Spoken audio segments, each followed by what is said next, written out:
Kita masuk di alfabet yang pertama, yaitu A.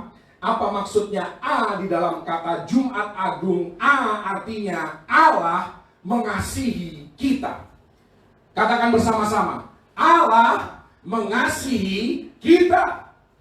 Bukan hanya orang percaya yang dikasihi oleh Allah, tetapi Allah mengasihi seluruh isi dunia.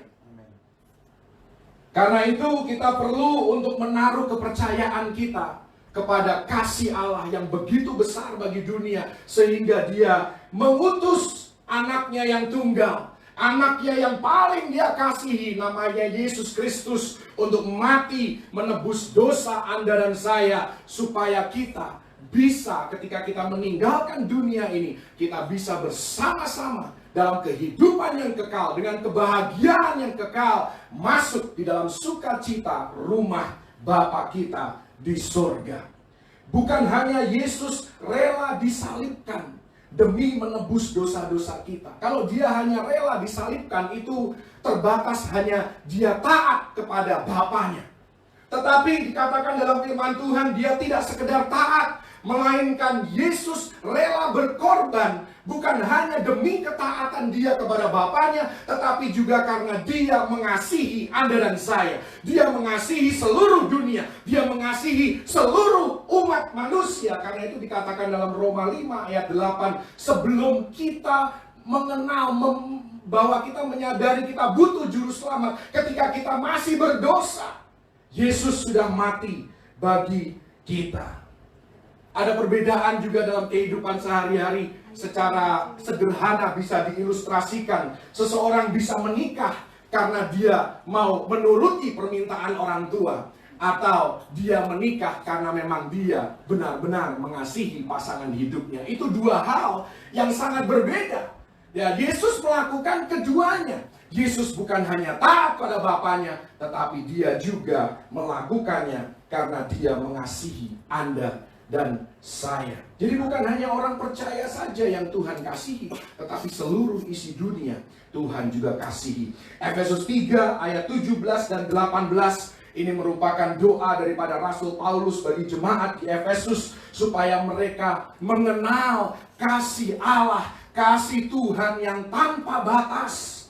Di sana dikatakan bahwa kasih Allah itu lebar, begitu lebar, sehingga tidak mungkin kita tidak terjangkau oleh kasih-Nya. Tidak peduli berapa jauhnya kita dari Tuhan hari ini, mungkin bahkan kita tidak merasakan kasih-Nya Tuhan, tetapi saya mau katakan kasih Allah begitu lebar, sehingga engkau tidak pernah terlalu jauh untuk dijangkaunya dan ditariknya kembali kepada Dia. Sehingga kalau engkau memang mau menyerahkan seluruh keberadaan hidupmu, itulah lebarnya kasih Allah. Di sana juga dikatakan bahwa kasih Allah itu begitu panjang, sangat panjang. Sampai kapan? Sampai selama-lamanya. Kasih manusia sifatnya sementara, karena itu ada perceraian, karena itu ada kebencian, karena itu ada perselisihan, ada keluarga yang hancur. Kenapa? Karena kasih manusia itu sementara. Kalau Anda hidup demi pujian manusia, Anda hidup demi dikasihi manusia, ya Anda punya fokus hidup yang salah. Saya mau tantang Anda hari ini, mari kita hidup demi kasih Allah. Mari kita mandikan diri kita, mari kita paparkan diri kita kepada kasih Allah yang begitu panjang. Tuhan mengasihi kita sampai selama-lamanya. Pertanyaannya, apakah kita mau meresponi kasih Tuhan? Apakah kita mau menanggapi secara positif, yang menyadarkan kasih Tuhan? Karena Yesus tidak akan datang ke tempat di mana Dia tidak diundang. Dia tahu diri Dia tidak akan hadir di tempat di mana Dia tidak diinginkan. Tetapi kepada mereka yang berseru kepada namanya, kepada mereka yang mau menyerahkan seluruh keberadaan hidupnya, Dia akan hadir, Dia akan datang, dan Dia akan menyelamatkan bukan hanya Dia sendiri, tetapi juga seluruh keluarganya. Itulah janji Tuhan. Di sana juga dikatakan dalam Efesus 3 ayat 8, betapa tingginya kasih Allah. Seberapa tinggi sangat tinggi sehingga dia dapat memandang melampaui segala kesalahan yang kita buat. Kita punya banyak kekurangan, kita punya banyak kelemahan dalam hidup ini. Kasih Allah begitu tinggi sehingga dia bisa lebih tinggi melampaui segala dosa, kesalahan, dan kelemahan dalam kehidupan kita. Kasih Allah sanggup untuk memulihkan. Kasih Allah sanggup untuk memakai hidup kita.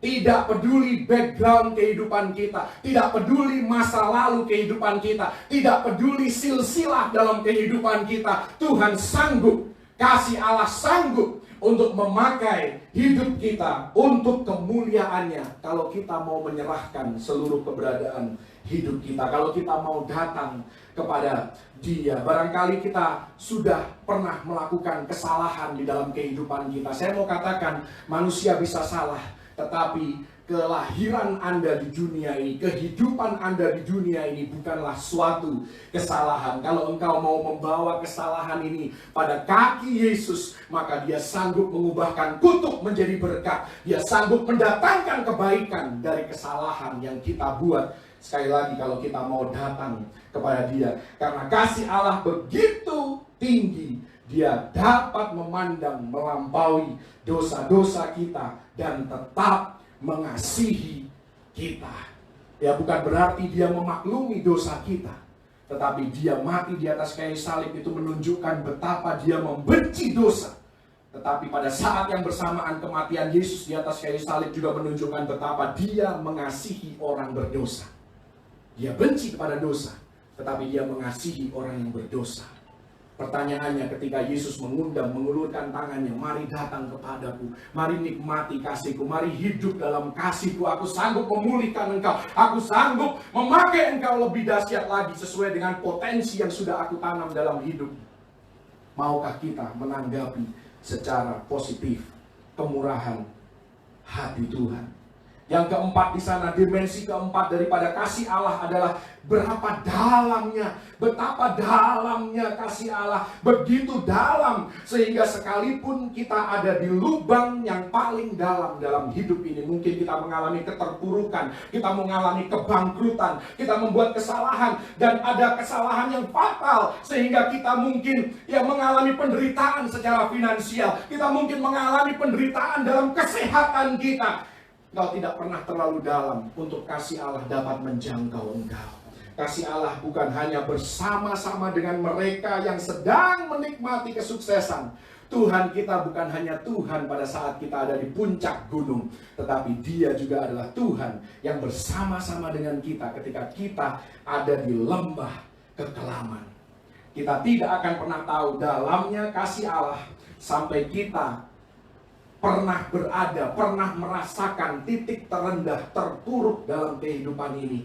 Dan kita akan mendapati di sana bahwa tangan Tuhan yang tidak terlihat itu, tangan kasih-Nya tetap menopang kita. Tidak peduli seberapa dalamnya lubang dalam kehidupan kita, Dia sanggup untuk memulihkan hidup kita. Ya, kita bisa gagal berulang kali. Kasih Allah selalu berkata, coba lagi. Kalau Anda masih bernafas sampai hari ini, artinya kasih Allah sedang berkata kepada Anda dan saya, mari coba lagi. Coba lagi, coba lagi. Karena 1 Yohanes 1 ayat 9 di sana dikatakan, jika kita mengaku dosa kita, maka Ia adalah setia dan adil, sehingga Ia akan mengampuni segala dosa kita dan menyucikan kita dari segala kejahatan. Itulah kasih Allah. Dan kasih Allah seperti ini, saya tidak tahu dengan Anda, tetapi kalau saya menyadari kasih Allah yang begitu besar, tentunya itu membuat saya kepingin melayani Dia lebih lagi, kepingin membuat saya lebih dekat lagi kepada Dia, lebih lagi mau mengenal Dia. Karena itu saya mau katakan, jangan sia-siakan kasih Allah, syukurilah kasih Allah. Bagaimana kita mensyukuri kasih Allah? Banyak caranya, salah satunya dengan menjadi pribadi yang lebih baik, dengan mengikuti proses pembentukan karakter, sehingga buah-buah roh itu bisa muncul dan semakin matang, kita semakin didewasakan secara rohani, dan kita menjadi berkat bagi banyak orang. Kita membawa kemuliaan Tuhan kemanapun kita pergi, dimanapun kita berada. Kalau engkau pernah meragukan kasih Tuhan, saya mau katakan, pandanglah salib Kristus. Kalau satu malaikat, kalau Anda membaca dalam Kejadian 22, satu malaikat bisa menghentikan Abraham. Dalam waktu sepersekian detik, dia bisa menghentikan Abraham untuk menyembelih anaknya, mengorbankan anaknya. Satu malaikat. Bayangkan, 12 pasukan malaikat tidak bisa menghentikan Yesus untuk mati bagi Anda dan saya. Itulah besarnya kasih Allah, kasih Yesus kepada Anda dan saya. Jadi A berbicara tentang Allah mengasihi kita. Huruf yang kedua adalah G, yang saya di sini berikan topik Getsemani. G adalah Getsemani. Di Getsemani, Yesus menghadapi ujian terbesar dalam hidupnya. Ya, kita mungkin tahu di dalam Matius pasal yang keempat, di sana dikatakan bahwa Yesus dicobai di padang gurun. Itu bukan ujian bagi Yesus yang terbesar. Ujian bagi Yesus yang terbesar adalah ketika dia ada di Taman Getsemani.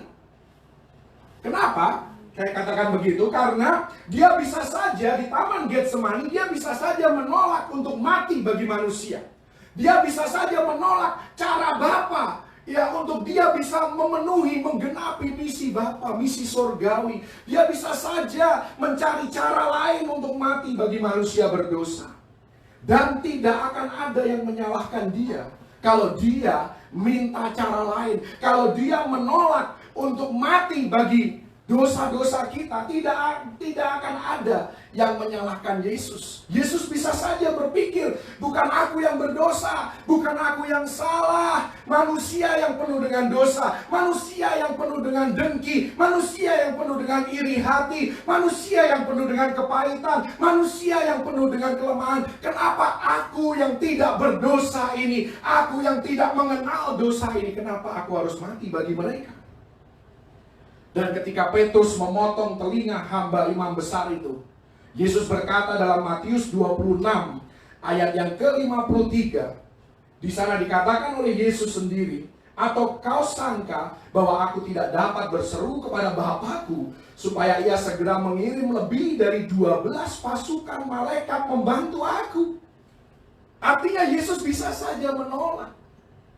Yesus bisa saja memilih cara lain untuk mati bagi Anda dan saya. Di sini katakan 12 pasukan malaikat. Seberapa banyak itu? Satu pasukan malaikat itu terdiri dari 6.000 malaikat. Ini perhatikan ya, ini matematika sederhana. Jadi kalau satu pasukan 6.000 malaikat, 12 pasukan itu 72.000 malaikat. Nanti Anda baca di Perjanjian Lama, ada kisah satu malaikat itu bisa mengalahkan 185.000 pasukan Asyur pada zaman Raja Hizkia. Satu malaikat mengalahkan 185.000 pasukan Asyur. Kalau 72.000 malaikat bisa mengalahkan berapa? Karena itu kalau Tuhan mau menghancurkan dunia, nggak perlu susah-susah, kirim aja. Mungkin nggak perlu 12 pasukan malaikat, karena 12 pasukan malaikat bisa menghancurkan 13 miliar manusia. Sekarang penduduk bumi cuma 7 miliar. Ya, mentok-mentok mungkin nanti 10 tahun kemudian 8 miliar. Tuhan tidak perlu mengutus semua pasukan malaikatnya, 12-12-nya nggak perlu. Separuhnya aja cukup untuk menghancurkan dunia itu kalau Tuhan mau. Dan Yesus akan sangat dibenarkan kalau dia mau membinasakan manusia. Karena memang manusia pada dasarnya degil hatinya, penuh dengan pemberontakan, hatinya jahat, penuh dengan kebobrokan dan kebejatan di dalam hatinya. Karena itu saya mau katakan dalam kehidupan Anda dan saya, apa kaitannya Getsemani dengan Anda dan saya? Saya mau katakan dalam hidup kita, pencobaan terbesar dalam hidup kita adalah bagaimana kita merespon suatu situasi atau kondisi di mana kita dibenarkan untuk tidak mengampuni, untuk membalas orang lain yang menyakiti kita. Bahkan ketika kita melakukan pembalasan, orang lain bertepuk tangan, orang lain membenarkan, oh memang dia pantas kamu balas, oh memang dia pantas kamu sakiti seperti itu, karena dia sudah merugikan engkau begitu besar.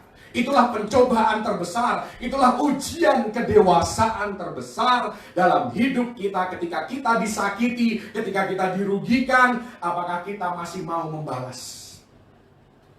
Getsemani, pelajarannya bagi Anda dan saya, Yesus bisa saja membalas kejahatan manusia.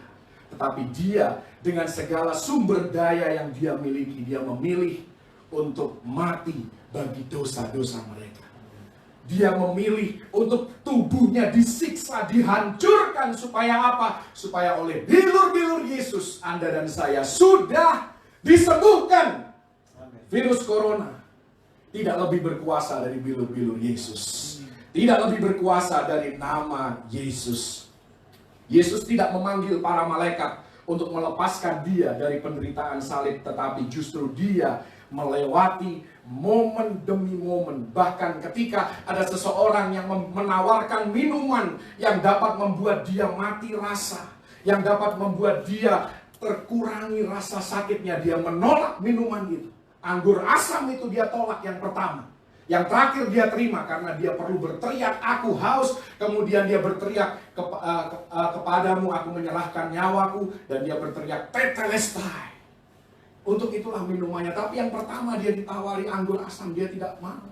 Karena anggur asam itu bertujuan untuk mengurangi rasa sakitnya. Yesus menolak untuk mengurangi rasa sakit yang dia rasakan. Supaya apa? Supaya dia bisa merasakan apa yang Anda dan saya alami selama kita hidup di muka bumi ini. Karena itu saya mau katakan, Getsemani memberikan pelajaran bagi Anda dan saya. Kalau Anda disakiti, kalau Anda mengalami sakit hati hari ini, Anda tersinggung hari ini, saya mau katakan, lepaskan pengampunan. Lepaskan pengampunan. Tidak ada ruginya kita melepaskan pengampunan. Jangan pikir Anda menguntungkan orang yang Anda ampuni. No, Anda sedang menolong diri Anda sendiri. Kalau Anda digigit ular, jangan berusaha untuk mengejar ular itu sampai engkau bisa menangkap ular itu. Engkau harus segera pergi ke rumah sakit dan mendapatkan pertolongan pertama supaya engkau sendiri tidak mati. Disakiti itu seperti digigit ular. Jangan kau kejar orang yang menyakiti engkau dan berusaha menangkap dia, berusaha untuk menyakiti dia balik, berusaha untuk membunuh dia. Tapi pergilah kepada rumah sakit ilahi, pergilah kepada dokter di atas segala dokter namanya Yesus, dan izinkan dia menyembuhkan sakit hatimu, menyembuhkan ketersinggunganmu, sampai engkau bisa melepaskan pengampunan, sampai engkau bisa kembali mendoakan orang yang menyakiti engkau dan memberkati mereka. Izinkan Allah berperang bagi kita. Itulah pelajaran Getsemani bagi Anda dan saya. Ini diilustrasikan secara begitu luar biasa dalam kehidupan Ayub. Ayub ini sudah dikata-katai oleh istrinya, dikata-katai oleh sahabat-sahabatnya, tapi pada akhirnya Ayub tidak membalas dendam. Dia justru memberkati sahabat-sahabatnya dan dia mendoakan mereka. Ini luar biasa. Ayub bisa saja membalas mereka. Ayub bisa saja menyakiti teman-temannya.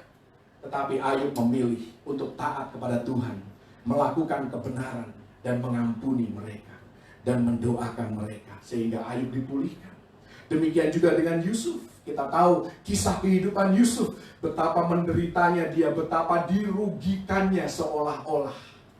Tetapi ketika saudara-saudaranya datang menghadap dia karena terjadi kelaparan besar di seluruh dunia, mereka datang untuk mencari bahan makanan. Yusuf bukan mengingat akan penderitaannya, dia tidak teringat akan pengkhianatan saudara-saudaranya. Dia teringat pada mimpi-mimpinya, artinya dia teringat pada janji Tuhan. Dia teringat pada hal yang positif. Selama ini pikirannya fokus hanya pada visi dan misi yang Tuhan berikan kepada dia. Dan dia fokus sampai mimpinya digenapi oleh Tuhan. Karena itu dia bisa berkata dalam Kejadian 50 ayat 20, dia katakan di sana, engkau memang mereka-rekakannya untuk kejahatan, tetapi Allah telah mereka-rekakannya untuk mendatangkan kebaikan, untuk memberikan kehidupan bagi kita semua. Kenapa Yusuf bisa sanggup melakukan seperti itu? Karena dia sudah melewati cobaan, ujian Getsemani dalam kehidupannya, dan dia keluar lebih daripada pemenang. Daud ketika berhadapan dengan Saul bisa saja dibunuhnya 2 kali. Tuhan memberikan kesempatan. Ini merupakan ujian bagi Daud, kedewasaan rohaninya. Apakah dia adalah orang yang benar-benar sudah dewasa atau belum? Apakah dia sudah siap menjadi raja atau belum? 2 kali ada kesempatan untuk membunuh Saul, orang yang selama ini membuat Daud menjadi buron. Tetapi Daud memilih untuk melepaskan Saul. Bahkan dia berkata bahwa aku ini mengasihi engkau, aku ini selama ini yang selalu taat dan setia kepadamu. Kenapa engkau Tuanku? Dia panggil Saul Tuanku, dia panggil Saul hamba Tuhan yang diurapi. Jangan engkau menjamah orang yang diurapi oleh Tuhan. Bayangkan saudara, di tengah sakit hatinya, Daud sanggup untuk melepaskan Saul dan tidak membunuhnya. Kita selama ini berpikir bahwa Daud ini seorang yang cute, seorang yang kayaknya ganteng banget, kulitnya halus, seperti bintang bintang K-pop. K-pop ini kan zamannya K-pop, itu kayaknya kulitnya halus Itu kita mungkin berpikir Daud itu seperti itu, tidak heran dia bisa mengampuni. Saya mau katakan Daud adalah seorang pembunuh berdarah dingin. Dia seorang pembunuh berdarah dingin. Dia tidak tanggung-tanggung, kalau mau bunuh orang dia bunuh aja. Makanya dia bisa jadi pemimpin para preman. Orang-orang pengikutnya itu preman semua sekarang. Orang-orang yang bermasalah dalam hidupnya. Karena Daud ini juga preman, saudara. Daud ini premannya Tuhan, preman yang diubahkan hidupnya sehingga dia menjadi orang yang berkenan di hati Tuhan. Kapan kita tahu bahwa kita sudah mengampuni orang yang menyakiti kita? Kapan kita tahu bahwa kita sudah lepas dari kepahitan? Ketika kita punya kesempatan dan kita punya segala sumber daya untuk menyakiti mereka yang menyakiti kita, namun kita tidak melakukannya. Kita memilih untuk melepaskan kasih, kita memilih untuk melepaskan pengampunan. Dari situlah kita tahu bahwa kita sudah mengampuni orang itu. Ini pelajaran Getsemani bagi Anda dan saya. Huruf yang ketiga adalah huruf U. U berbicara ungu. Ungu. Kenapa ungu? Sebentar saya jelaskan. Matius 27 ayat 28. Di sana dikatakan mereka menanggalkan pakaiannya dan mengenakan jubah ungu kepadanya. Kita semua tahu bahwa warna ungu memiliki beberapa makna, antara lain bangsawan, antara lain kekayaan rohani, kerendah hatian. Jadi sekalipun dia bangsawan, dia kaya secara rohani, tetapi dia tetap rendah hati. Itulah yang diwakili, itulah yang digambarkan oleh warna ungu. Kenapa Yesus disebut raja di atas segala raja, bahkan raja atas seluruh alam semesta? Kalau kita lihat di dunia ini, dari 197 negara resmi yang ada di dunia ini, hanya ada 44 negara kerajaan. Kalau Yesuslah raja di atas segala raja, artinya Yesus cuma raja di atas 44 negara kerajaan itu. Jadi saya mau membuka wawasan kita bahwa yang dimaksud raja di atas segala raja, kematian Yesus, pengorbanan Yesus di atas Kalvari membuat Anda dan saya orang percaya menjadi raja-raja dan imam-imam. Itu dikatakan dari kitab Kejadian sampai Wahyu, dimulai dari penciptaan. Kejadian 1 ayat 26 di sana berbicara bahasa yang dipakai oleh firman Tuhan adalah bahasa bangsawan, bahasa kerajaan. Engkau harus berkuasa, engkau harus punya dominion, engkau harus menaklukkan. Ini bahasa kerajaan, saudara. Kemudian Roma 5 ayat 17, kita sebagai orang percaya harus memerintah. Ini yang Tuhan mau. Ini merupakan kehendak Tuhan bagi orang percaya. Kita memerintah. Yang memerintah tentunya di bawah otoritas raja di atas segala raja. Anda dan saya adalah raja-raja. Kemudian Kristus adalah raja di atas segala raja. Demikian juga dalam 1 Petrus 2 ayat 9 di sana dikatakan bahwa kita adalah imamat yang rajani, umat yang spesial. Dikatakan di sana. Kemudian yang terakhir Wahyu 1 ayat 5 dan yang ke-6 di sana dikatakan bahwa pengorbanan Yesus, kematian Yesus di atas Kalvari membuat Anda, menjadikan Anda raja-raja dan imam-imam. Raja berkuasa, ini maknanya bagi Anda dan saya. Raja itu berkuasa, bukan dikuasai. Karena itu hari-hari ini, apapun yang terjadi dalam kehidupan Anda harus berkuasa atas suasana hati Anda. Anda harus berkuasa atas atmosfer dalam rumah tangga Anda. Anda harus berkuasa atas keadaan di sekitar kehidupan kita. Ya, mungkin banyak orang ketakutan, banyak orang gelisah, banyak orang paranoid. Tetapi Anda dan saya sebagai raja, kita harus bisa menguasai diri. Kita harus menguasai emosi kita. Kita harus menguasai hati, suasana hati kita. Supaya tidak kita adalah raja yang diturunkan dari tahta. Tidak mudah menurunkan seorang raja dari tahta. Karena itu jangan Anda sebagai seorang raja turun tahta akibat ketakutan, akibat kekecewaan, akibat intimidasi daripada iblis. Dan saya mau katakan jangan kehilangan raja yang ada di dalam kita. Roh raja, the kingly spirit yang ada dalam kehidupan kita. Kembali lagi, bukan berarti kalau kita raja kita boleh sombong. Tadi dikatakan makna warna ungu adalah dia boleh raja, tetapi dia tetap rendah hati. Jangan kehilangan raja di dalam kita. Elia pernah kehilangan raja di dalamnya. Satu kali dia menyerukan hujan berhenti di hadapan Raja Ahab. Namun ketika raja itu hilang dari dalam kehidupannya, dia kepingin mati saat duduk di bawah pohon. Petrus juga pernah kehilangan raja di dalam hidupnya. Petrus berkata bahwa Yesus adalah Kristus, anak Allah yang hidup. Pada saat raja itu hilang dari kehidupannya, dia menyangkal Yesus. Bahkan dia mau kembali menjadi nelayan. Simson pernah mengalahkan 1000 orang Filistin dengan rahang keledai. Namun tanpa raja di dalamnya, dia kalah dengan seorang perempuan seksi namanya Delilah. Bahkan saya mau katakan Yesus sesaat pernah kehilangan roh raja di dalam kehidupannya sebagai manusia. Sehingga dia menjadi takut, dia menjadi gentar, dia mulai bargaining, dia mulai tawar-menawar dengan kehendak Bapaknya.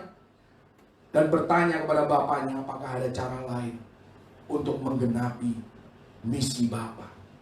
Saya mau katakan kita menjadi rentan. Ya, kita menjadi lemah ketika kita kehilangan raja. Karena itu jangan kehilangan raja yang ada di dalam dirimu. Elia mendapatkan raja itu kembali dan dia diangkat Tuhan dengan kereta kuda berapi.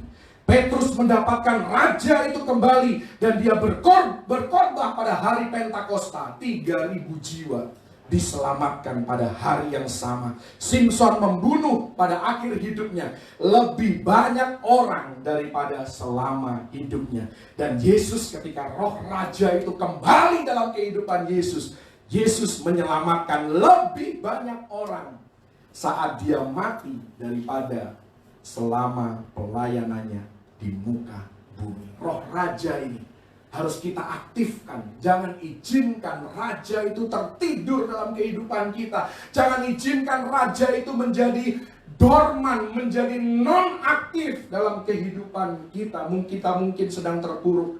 Kita mungkin sedang menghadapi kesulitan. Sadarilah ada raja di dalam kita.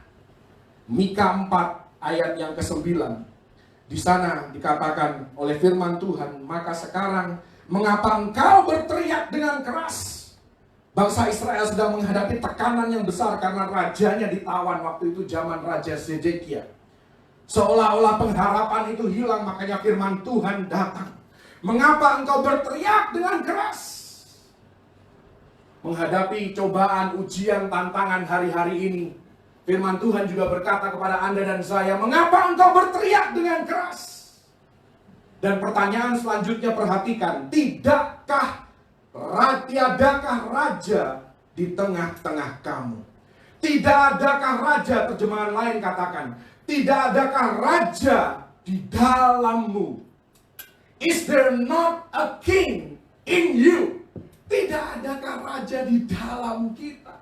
Kenapa engkau menangis berteriak-teriak? Kenapa engkau frustrasi? Kenapa engkau kecewa? Kenapa engkau putus asa? Tidak adakah raja di dalammu? Kenapa engkau takut? Kenapa engkau gelisah? Kenapa engkau khawatir akan hari esok? Tidak adakah raja di dalammu? Tuhan sudah memberikan roh raja di dalam kehidupan kita. Aplikasinya antara lain yang paling sederhana adalah dikatakan dalam Amsal 18 ayat yang ke-16. Ya, Anda harus lihat dalam Alkitab bahasa Inggris, karena bahasa Indonesia terjemahannya menurut saya kurang pas. Amsal 18 ayat 16 dalam bahasa Inggris saya terjemahkan di sini, karunia atau talenta seseoranglah yang akan membukakan ruang, yang akan membuka jalan bagi dia, membawa dia menghadap orang-orang besar. Bagaimana kita bisa berkuasa sebagai raja dalam hidup kita? Mari kita beri makan raja di dalam kehidupan kita. Artinya, pakai talenta Anda. Pakai karunia yang Tuhan sudah berikan dalam kehidupanmu. Apa yang engkau pandai lakukan, apa yang engkau pintar untuk kerjakan, lakukan itu. Mungkin dari situlah Tuhan akan mencukupi kebutuhanmu. Tuhan akan mencukupkan keuanganmu. Tuhan akan membangkitkan engkau menjadi orang yang berkuasa di muka bumi. Saya bersyukur kalau di masa-masa krisis ini, ya justru jualan istri saya menjadi lebih laku. Iya, saya bersyukur juga kalau gereja bisa menolong ya beberapa jemaat membagi-bagikan sayur dan makanan. Inilah kesempatannya. Raja di dalam kehidupan kita harus diaktifkan, harus dihidupkan, harus diberi makan. Tuhan sudah memberinya lewat talenta, lewat karunia di dalam kehidupan kita. Mari kita balikkan hal negatif menjadi sesuatu yang positif. Itu yang ketiga. Ada dua lagi dan saya akan berusaha untuk cepat. Dua ini tidak akan lama untuk menjelaskan. Yang pertama tadi apa? A adalah Allah mengasihi kita. G adalah Getsemani. U adalah ungu. Ya, berbicara tentang raja, roh raja di dalam kehidupan kita. Yang keempat adalah huruf N. N berbicara tentang nilai. Nilai. Ya, ini berkaitan dengan raja tadi, saudara. Pengorbanan Yesus di atas kayu salib membuat Anda dan saya menjadi manusia yang bernilai tinggi. Saya akan buktikan dari Alkitab bahwa orang percaya, pengikut Kristus adalah orang yang bernilai tinggi. Lukas 22 ayat 31 sampai 32. Ini berbicara tentang seorang yang sangat kita kenal. Dan ini terjadi sebelum Yesus disalibkan, membuktikan bahwa Anda dan saya adalah orang yang bernilai tinggi. Karena itu ada konsekuensinya. Kalau orang punya nilai tinggi, itu ada konsekuensinya. Di sana dikatakan, Simon, Simon, lihat, iblis telah menuntut untuk menampi kamu seperti gandum. Tetapi aku telah berdoa untuk engkau supaya imanmu jangan gugur, dan engkau, jikalau engkau sudah insaf, kuatkanlah saudara-saudaramu. Mengapa iblis mau menampi Petrus? Itu yang tadi saya katakan. Karena Petrus pengikut Kristus. Karena pengikut Kristus nilai kehidupannya tinggi.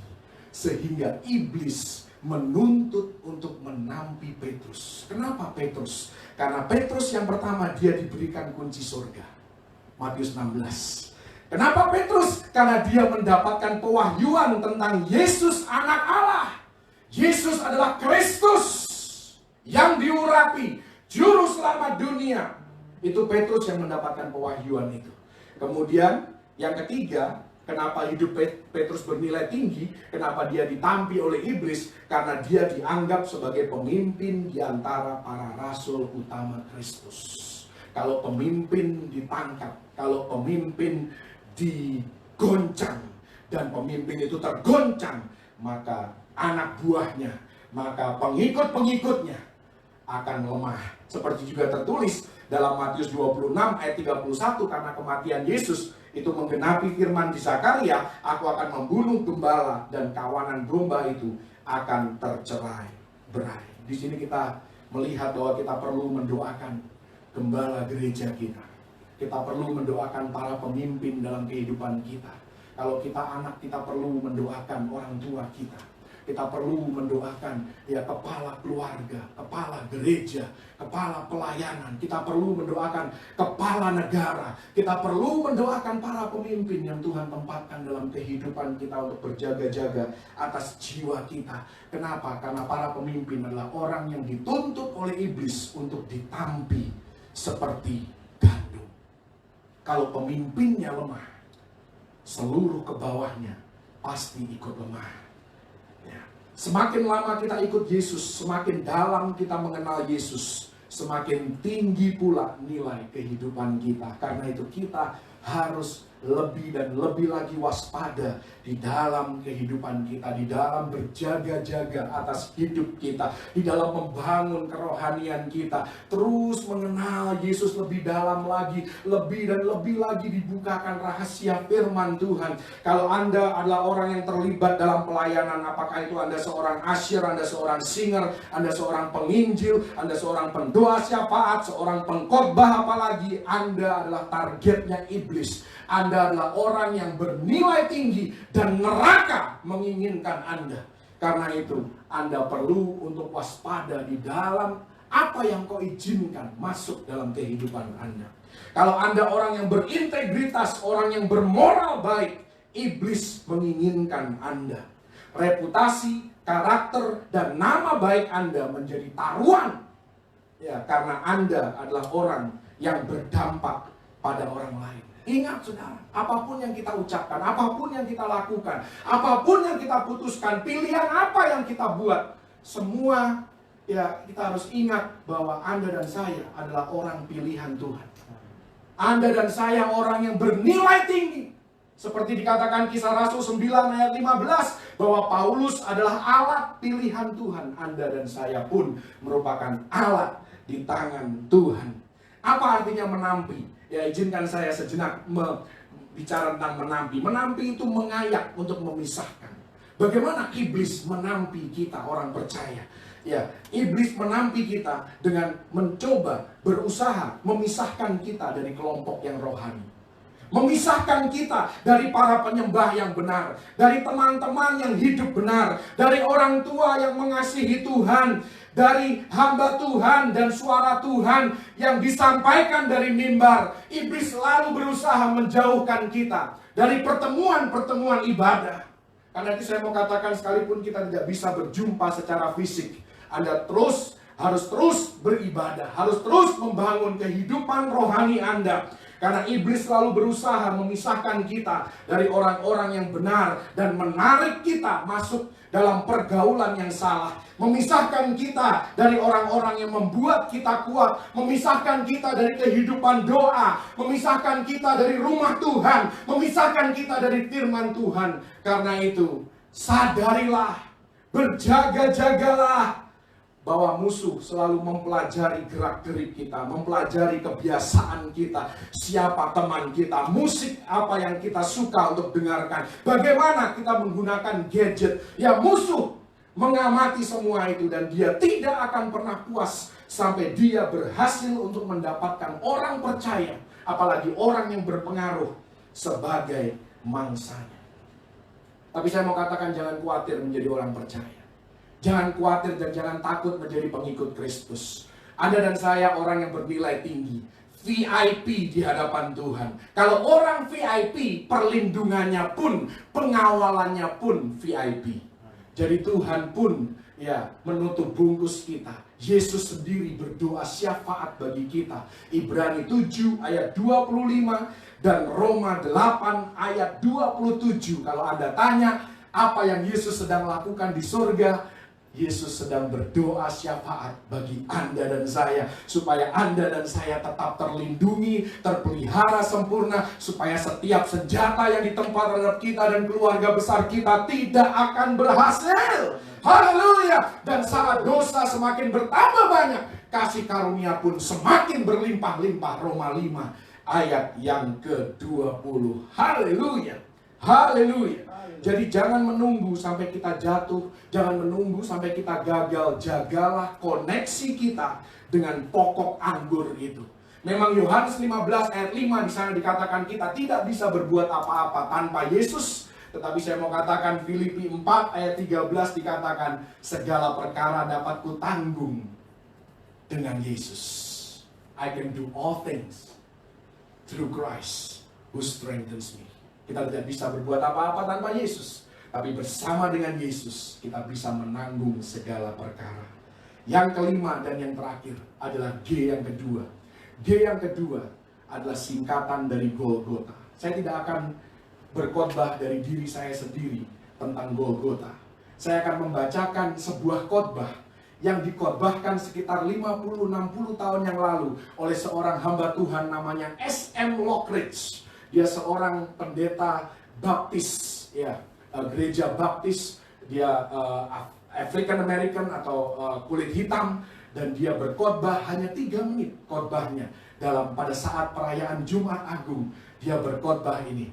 Makna daripada khotbahnya itu sangat-sangat sederhana. Saya mau katakan bahwa apapun yang terjadi hari ini, masalah, tantangan, ataupun Anda mengalami kegagalan, Anda merasa takut, Anda merasa khawatir, hidup Anda dipenuhi dengan kegelisahan. Saya mau katakan ini baru hari Jumat dan akan datang hari Minggu.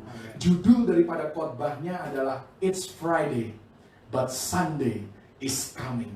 Ini baru hari Jumat, tapi ketahuilah bahwa akan datang hari Minggu di mana terjadi kebangkitan Yesus. Saya mau bacakan bagi Anda sambil saya mengundang ya Carter bisa melantunkan sebuah musik. Tidak panjang khotbahnya. Dan saya mau Anda menyelami khotbah ini. Anda bisa cari di Google kalau Anda tidak sempat mencatat. Ya, namanya S.M. Lockridge. Judul khotbahnya It's Friday, but Sunday is coming. Di sana dikatakan, ini hari Jumat. Yesus berdoa, Petrus tertidur, Yudas berkhianat, tapi akan datang hari Minggu. Ini hari Jumat, Pilatus bergumul, mahkamah agama bersekongkol, khalayak ramai memfitnah, tapi akan datang hari Minggu. Ini hari Jumat, para murid tercerai-berai bagaikan domba tanpa gembala. Maria menangis, Petrus menyangkal, tapi mereka tidak tahu bahwa akan datang hari Minggu. Ini hari Jumat, pasukan Romawi menyiksa Yesusku. Mereka mengenakan jubah ungu padanya. Mereka menaruh mahkota duri di kepalanya. Tapi mereka tidak menyadari bahwa akan datang hari Minggu. Ini hari Jumat, lihat Yesus berjalan menuju Kalvari. Darahnya menetes, tubuhnya terhuyung, dan rohnya penuh beban. Namun demikian ini baru hari Jumat, akan datang hari Minggu. Ini hari Jumat, dunia seolah-olah menang. Manusia hidup dalam dosa dan kejahatan tersenyum lebar. Ini hari Jumat, tentara memaku tangan juru selamatku ke kayu salib. Mereka memaku kaki juru selamatku ke kayu salib. Dan mereka mengangkatnya naik di antara para kriminal. Ini hari Jumat. Tapi mari ku beritahu, akan datang hari Minggu. Ini hari Jumat. Para murid bertanya-tanya, apa yang telah terjadi pada raja mereka? Dan orang-orang Farisi merayakan karena rencana mereka telah berhasil. Mereka tidak menyadari ini baru hari Jumat, akan datang hari Minggu. Ini hari Jumat, dia tergantung di atas kayu salib, merasa ditinggalkan oleh bapaknya, ditinggal sendirian dalam keadaan sekarat. Tidak bisakah seseorang menyelamatkannya? Oh, ini baru hari Jumat, tapi akan datang hari Minggu. Ini hari Jumat, bumi gemetar, langit menjadi gelap, rajaku menyerahkan nyawanya.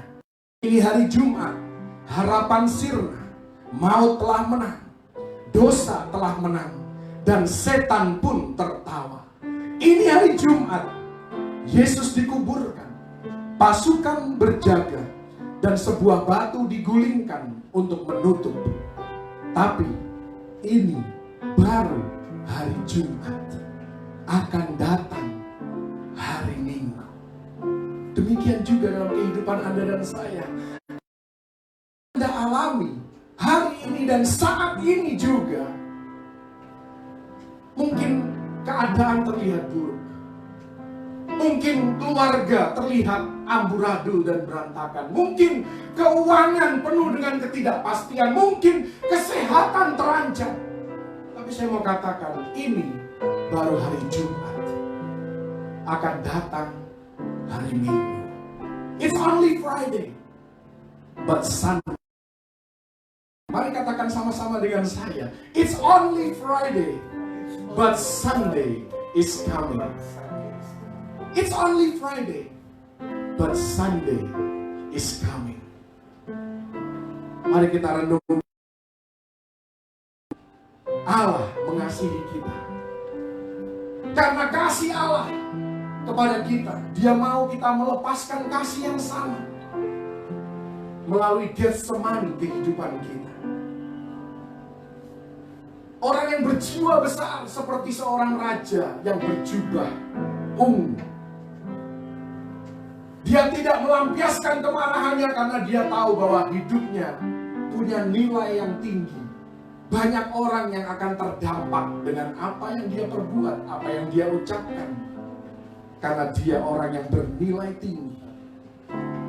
Dan pada akhirnya dia memilih untuk tergantung di atas Golgota, menderita bagi Anda dan saya. Kita pun menderita seketika. Penderitaannya ringan, kata firman Tuhan, untuk sesaat lamanya. Dan khotbah tadi berkata, it's only Friday, but Sunday is coming. Jangan berhenti di hari Jumat, saudara.